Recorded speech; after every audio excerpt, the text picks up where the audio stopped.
Ситуация, которая сложилась в Коми с полигонами, характерна для многих субъектов Российской Федерации. Республика была одной из первых, кто приступил к мусорной реформе в стране.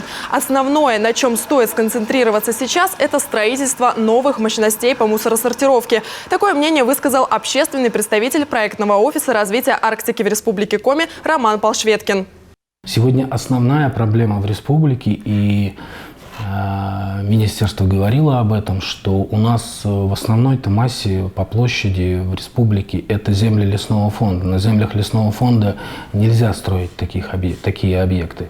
Поэтому при подготовке таких участков первое, что необходимо вывести земли из состава лесного фонда.